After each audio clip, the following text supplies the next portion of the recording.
जय हिंद दोस्तों, एक बार फिर स्वागत है आप सबका हमारे चैनल एसआर एजुकेशन पर। जैसा कि हम लोग पढ़ रहे हैं भारत के प्रमुख पर्वत व पर्वत शिखर, जिसके अंतर्गत हम लोगों ने हिमालय पर्वत को पढ़ा। हिमालय पर्वत का भौगोलिक विभाजन, प्रादेशिक विभाजन और अनुदैर्ध्य विभाजन। और हम लोगों ने पूर्वोत्तर भारत की पहाड़ियाँ, प्रायद्वीपीय भारत की पर्वत श्रेणियाँ व पहाड़ियाँ, फिर हमने देखा भारत के तटीय पर्वत श्रेणी, साथ ही साथ हमने भारत के प्रमुख शिखर का अध्ययन किया। हम लोगों का लगभग भारत के प्रमुख पर्वत व पर्वत शिखर कंप्लीट हो चुके हैं। और आज हम लोग देखेंगे हिमालय की 10 सबसे ऊंची चोटियां व उनकी स्थिति कहाँ है। साथ ही साथ हम देखेंगे प्रायद्वीपीय पहाड़ियों का क्रम, जैसे सतपुड़ा पर्वत श्रेणी से संबंधित कितनी पर्वत श्रेणियां हैं। और फिर हम लोगों का ये भारत का जो पर्वत और पर्वत शिखर है पूरी तरह से कंप्लीट हो जाएगा। इसके बाद हम लोग पढ़ेंगे भारत के प्रमुख दर्रे, लेकिन उससे पहले हम लोग भारत के प्रमुख पर्वत व पर्वत शिखर पर कुछ एमसीक्यू कर लेंगे।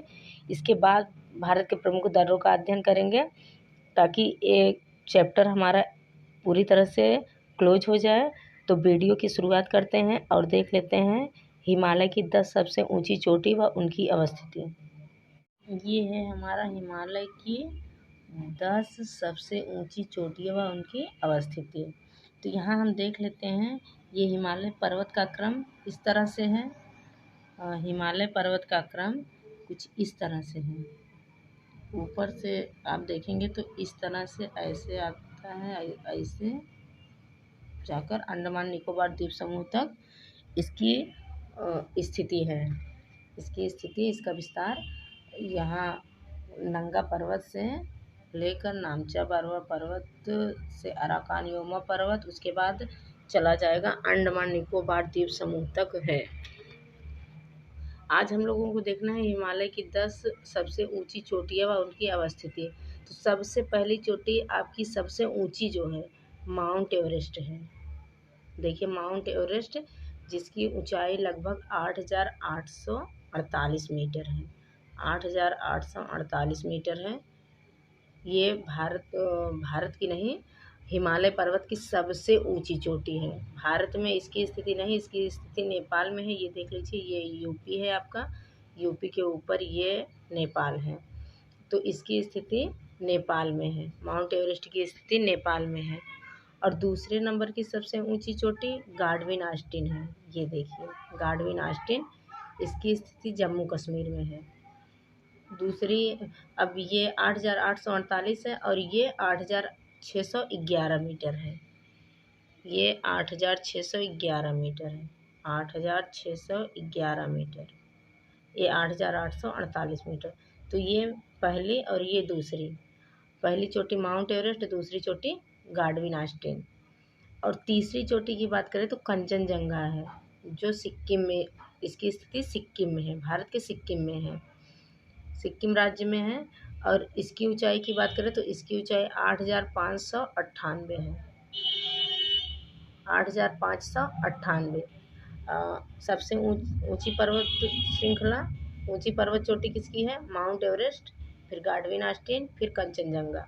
माउंट एवरेस्ट की बात करें तो 8,848 metre, Godwin Austen 8,611 metre, Kanchenjunga 8,598 metre. तो ये 3 हमारा कंप्लीट हो गया। और देख लेते हैं अब चौथी पर्वत श्रेणी कौन सी है। तो चौथी है आपके यहाँ लोहोत्से। लोहोत्से आपकी चौथी पर्वत श्रेणी है, पर्वत है जो जिसकी ऊंचाई चौथे नंबर की है। तो सबसे पहले नंबर पे हम लोगों ने देखा माउंट एवरेस्ट, गाडविन आस्टीन, फिर कंचनजंगा। चौथे नंबर पे देख रहे हैं लोहोत्से। लोहोत्से की स्थिति पहले देखेंगे तो लोहोत्से की स्थिति देखिए, ये नेपाल है, यहाँ से यहाँ तक पूरे नेपाल है। और ये सिक्किम है, इधर आपका भूटान है, इधर तो आ जाता है अरुणाचल प्रदेश, असम, मतलब 7 सिस्टर, भारत की 7 सिस्टर इधर आ जाती, 7 राज्य भारत के आ जाते हैं इधर। नेपाल, सिक्किम, भूटान के बाद अब देखिए हम लोग लोहोत्सव की बात कर रहे हैं। तो लोहोत्सव की स्थिति देखिए नेपाल में है। तो पहली बात तो इसकी स्थिति नेपाल में है और इसकी ऊंचाई 8,516 मीटर है। 8,516 मीटर। तो 8,516 मीटर इसकी ऊंचाई चौथे नंबर की है। और पाँचवें नंबर की बात करें तो मकालू, ये मकालू की स्थिति यहाँ है। तो मकालू अगर बात करें तो मकालू भी कहाँ स्थित है, तो नेपाल में। पाँचवें नंबर की चोटी है मकालू। मकालू 8,481 8,481 मीटर इसकी ऊंचाई है। पाँचवें नंबर तक कंप्लीट हो चुका। अब छठवें नंबर की बात करें तो छठवें नंबर पे है चोयू। ये चोयू भी नेपाल में ही है। तो इसकी बात करें तो ये 8,201 मीटर है। ज़्यादातर जितनी भी ऊँची ऊँची चोटी है सारी की सारी नेपाल में है। देखिए नेपाल में हमारा माउंट एवरेस्ट भी नेपाल में मिला, चोयू में नेपाल में मिला, अब लोहोत्सो नेपाल में मिला, मकालू भी नेपाल में मिला। यहाँ से सिर्फ भारत में 2 चोटियाँ मिली, एक कंचनजंगा, दूसरी गाडविन आस्टीन। 6 में से 2 चोटियाँ भारत में मिली, 4 आपकी नेपाल में मिली। और सातवें नंबर की बात करें तो सातवें नंबर पे आपका आ जाएगा धौलागिरी। धौलागिरी की बात करें तो धौलागिरी की स्थिति देख लेते हैं। तो धौलागिरी की स्थिति भी नेपाल में है। और इसकी ऊंचाई की बात करें तो धौलागिरी की ऊंचाई ये सातवें नंबर की है। इसकी ऊंचाई की बात करें तो 8,172 मीटर है। 8,172 मीटर है, ये सातवें नंबर की चोटी है। और आठवें नंबर की बात करें तो आठवें नंबर पर मसालू, ये मकालू था, ये मंसालू है। आठवें नंबर पर मंसालू है और इसकी ऊंचाई 8,163 मीटर है। ये आठवें नंबर की है। और 9वें नंबर पर आपका आ जाएगा नंगा पर्वत। 9वें नंबर पे नंगा पर्वत जिसकी ऊंचाई 8,126 मीटर है। और 10वें नंबर पे आ जाएगा अन्नपूर्णा जो नेपाल में स्थित है। 10वें नंबर पर अन्नपूर्णा 8,91 मीटर, इसकी स्थिति इसकी ऊंचाई 8,91 मीटर। तो इस तरह से हमारे 10 हिमालय की सबसे ऊंची चोटियाँ और उनकी अवस्थिति हम लोगों ने पढ़ा। ये जिसमें से 3 हमारा मिला भारत में, बाकी 7 नेपाल में स्थित हैं। और ये इधर नामचा बरवा है। तो नामचा बरवा की ऊंचाई इन सबसे कम है। इसकी ऊंचाई देखिए तो 7,758 मीटर है। तो इसकी ऊंचाई 10वें नंबर की 8,091 है और इसकी 7,758 है। तो इसकी ऊंचाई कम है। और 10 की बात करें, टॉप 10 की बात करें तो पहले पे माउंट एवरेस्ट, दूसरे पे गाडविन आस्टीन, तीसरे पे कंचनजंगा, चौथे पे लोहोत्सो था, 5वें पे मकालू है, 6वें पे आपका आ जाएगा चोयू, 7वें पे धौलागिरी है, 8वें पे मंसालू है, और 9वें पे नंगा पर्वत है, और 10वें पे आपका ये अन्नपूर्णा है। तो इस तरह से हम लोगों ने देखा भारत के हिमालय की 10 सबसे ऊंची चोटी, भारत की नहीं हिमालय की 10 सबसे ऊंची चोटी, जिसमें से पहला है, हम लोग फिर एक बार देख लेते हैं, जिसमें से पहला देखिए माउंट एवरेस्ट, पहला माउंट एवरेस्ट 8,848 मीटर, इसकी स्थिति नेपाल में, स्थिति भी देखते चलेंगे। और दूसरे नंबर की है तो गाडविन आस्टीन है, इसकी ऊंचाई है 8,611 मीटर, इसकी स्थिति भारत के जम्मू कश्मीर में है, जम्मू कश्मीर में है। वर्तमान में लद्दाख में हो गया है, पहले जम्मू कश्मीर में था। जम्मू कश्मीर में 2 भागों में डिवाइड कर दिए हैं, जम्मू कश्मीर इधर, लद्दाख इधर। तो इसकी स्थिति लद्दाख में है, POK, लद्दाख के POK में है। और तीसरे नंबर की बात करें तो तीसरे नंबर पर कंचनजंगा आता है। कंचनजंगा भारत में स्थित है। कंचनजंगा की ऊंचाई 8,598 मीटर है। और इसकी बात करें तो ये सिक्किम में है, भारत के सिक्किम राज्य में अवस्थित है। इसकी स्थिति भारत के सिक्किम राज्य में है। चौथे नंबर की बात करें तो लोहोत्सो है।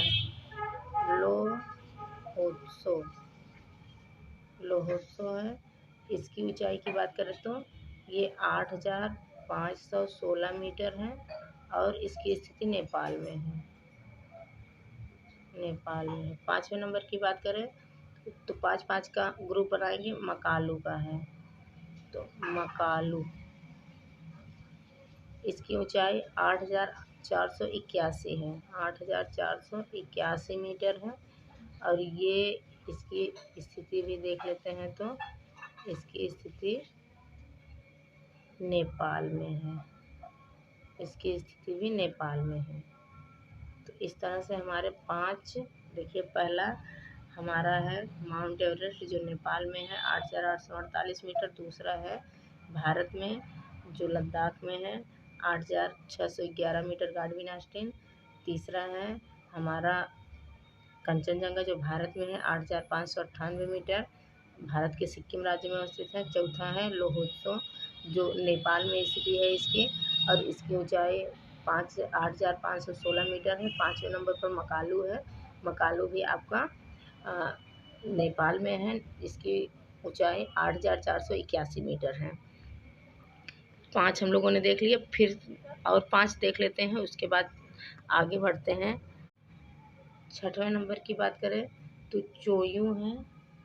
6वें नंबर पे चोयू जिसकी स्थिति नेपाल में है और ऊंचाई 8,201 मीटर है इसकी 6वें नंबर पे। 7वें नंबर की बात करें, 7वें नंबर पे है धौलागिरी। धौलागिरी 7वें नंबर पे धौलागिरी है, इसकी स्थिति भी नेपाल में है और ऊंचाई इसकी 8,172 है, 8,172 मीटर है। उसके बाद 8वें नंबर की बात करें तो मंसालू है।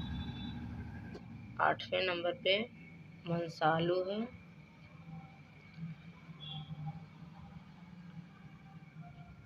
मंसालू 8,000। ये कौन सी थी? धौलागिरी थी, तो धौलागिरी 7वें नंबर पे थी, तो इसका 8,172 मीटर था। और 8वें नंबर पे है मंसालू। मंसालू की स्थिति नेपाल में है और इसकी ऊंचाई की बात करें तो 8,163 है, 8,163 मीटर है। 9वें नंबर पे है नंगा पर्वत। नंगा पर्वत, इसकी स्थिति भारत में है, भारत,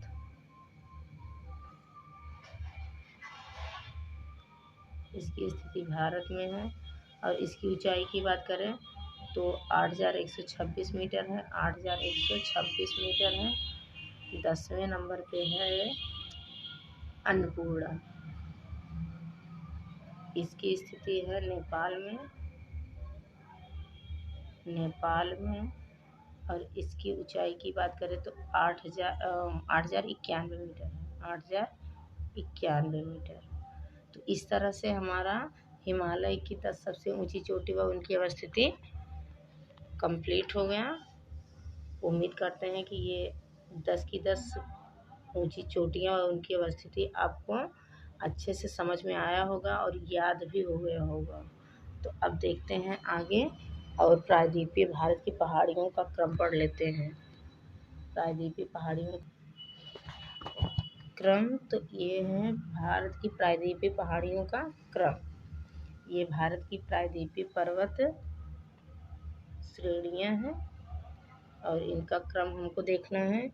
जैसे मध्य भारत की सतपुड़ा श्रेणी से संबद्ध पर्वतों का पश्चिम से पूर्व क्रम देखना है। मध्य भारत की सतपुड़ा श्रेणी, तो ये है, हम लोग देखे थे सतपुड़ा श्रेणी। तो इसका किस तरफ से क्रम देखना है, तो पश्चिम से पूर्व, यानी इस साइड से इस साइड हमको चलना है, पश्चिम से पूर्व।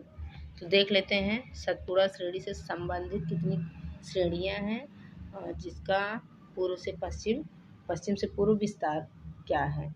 तो ये है सतपुड़ा श्रेणी। इसी श्रेणी का भाग अजंता है। अजंता के साथ साथ एक ग्वालीगढ़ है जो इसमें दिया नहीं गया है। उसके बाद महादेव है, ये महादेव है। महादेव के बाद मैकाल है। मैकाल के बाद एक और आता है रामगढ़। गढ़जात यहाँ है, यहीं पर रामगढ़ है। तो सतपुड़ा, अजंता, महादेव, मैकाल। सतपुड़ा, अजंता, महादेव, मैकाल।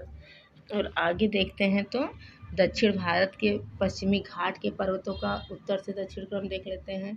तो पश्चिमी घाट के पर्वतों का उत्तर से दक्षिण यानी उत्तर से दक्षिण क्रम ये होगा। तो दक्षिण भारत के पर्वतों का उत्तर से दक्षिण क्रम देख लेते हैं। तो सबसे पहले उत्तर से दक्षिण क्रम में पश्चिमी घाट के पर्वतों में उत्तर में सबसे पहले आपका कौन सा आ जाएगा? तो ये यहाँ से शुरू होता है सतमाला से, सतमाला पर्वत श्रेणी। फिर उसके बाद देखिए ये सतमाला से आ गया बालाघाट। बालाघाट के बाद आपका आ गया हरिश्चंद्र, यहीं पर देखिए हरिश्चंद्र। हरिश्चंद्र के बाद आ गया महाबलेश्वर, ये देखिए महाबलेश्वर है। अब महाबलेश्वर के बाद आपका आ जाएगा ये बाबा बूदन की पहाड़ी, ब्रह्मगिरी की पहाड़ी। बाबा बूदन की पहाड़ी और ब्रह्मगिरी की पहाड़ी। उसके बाद आ जाएगा नीलगिरी की पहाड़ी। नीलगिरी के पहाड़ी के बाद यहीं पर आपको मिलेगा अन्नाईमुदी, अन्नामलाई की सबसे ऊंची चोटी अन्नाईमुदी है। तो यहाँ अन्नामलाई मिल जाएगा। और सबसे नीचे देखेंगे तो कार्डमम है।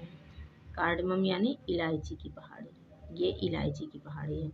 तो ये है उत्तर से दक्षिण विस्तार,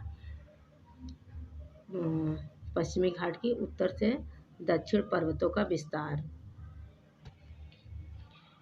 और अब देख लेते हैं दक्षिण भारत के पूर्वी तट। दक्षिण भारत के इस साइड वाले तट, तो इस साइड में ये पश्चिमी तट था। ये पूर्वी तट की बात करें तो पूर्वी तट में सबसे पहले देखिए मलयागिरी आ गया। मलयागिरी के बाद नायगढ़ की पहाड़ी आ गई। नायगढ़ की पहाड़ी के बाद यहीं पर उड़ीसा में आपको एक पहाड़ी मिलेगी महेंद्रगिरी। महेंद्रगिरी आएगी इसके अंतर्गत। फिर नल्ला मलाई आएगी। नल्ला मलाई के बाद आपकी आएगी पालकोंडा। ये नल्ला मलाई है, ये पालकोंडा है। पालकोंडा के बाद आपकी आएगी जावेदी की पहाड़ी। यहीं पर जावेदी की पहाड़ी के बाद सेवराय की पहाड़ी। सेवराय की पहाड़ी, सेवराय की पहाड़ी के बाद पालनी, पंचमलाई, पालनी। ये यहाँ से यहाँ तक इसका विस्तार है। तो यहाँ से यहाँ तक इसका विस्तार है। मध्य भारत की बात करें तो मध्य भारत की प्रमुख श्रेणियों का उत्तर से दक्षिण क्रम। तो उत्तर से दक्षिण क्रम सबसे उत्तर में आपकी अरावली आ जाएगी। उसके बाद आएगी विंध्य श्रेणी। विंध्य श्रेणी के बाद आएगी आपकी यहीं पर सतपुड़ा श्रेणी। ये देखिए सतपुड़ा श्रेणी। सतपुड़ा के बाद आएगी अजंता श्रेणी। ये उत्तर से दक्षिण विस्तार है आपकी मध्य भारत की श्रेणियों का। सतपुड़ा श्रेणी नर्मदा व ताप्ती के बीच में है। इधर से नर्मदा, इधर से ताप्ती। ये हम लोगों ने पहले ही देखा, सतपुड़ा श्रेणी नर्मदा और ताप्ती के बीच में है। और नल्ला मलाई की स्थिति क्या है? नल्ला मलाई यहाँ है, तो इसकी भी स्थिति कृष्णा व पेन्नारू नदी के बीच में अवस्थित है। इधर से कृष्णा, इधर से पेन्नार नदी, यानी पेन्नारू नदी। इधर से कृष्णा, इधर से पेन्नारू नदी निकलती है। और नल्ला मलाई की स्थिति उसके बीच में है। जिस तरह से सतमाला पर्वत श्रेणी, उस सतपुड़ा पर्वत श्रेणी की स्थिति है नर्मदा और ताप्ती के बीच में, उसी तरह से इधर से पेन्नारू नदी निकलती है, इधर से कृष्णा नदी निकलती है। उत्तर से कृष्णा, दक्षिण से पेन्नारू नदी और बीच में नल्ला मलाई है। तो इसको हम लोग एक बार फिर से देख लेते हैं और अच्छे से इसको ध्यान से देखिएगा ताकि समझ में आ जाए और याद हो जाए, दोबारा याद करने की ज़रूरत ना पड़े। तो सबसे पहले हम लोगों ने सतपुड़ा पर्वत श्रेणी देखे। सतपुड़ा पर्वत श्रेणी के अंतर्गत कितनी पहाड़ियाँ आती थी? तो सतपुड़ा पर्वत श्रेणी के अंतर्गत अजंता के बाद महादेव, महादेव के बाद मैकाल। इतने को देखें, सतपुड़ा, महादेव, अजंता और मैकाल।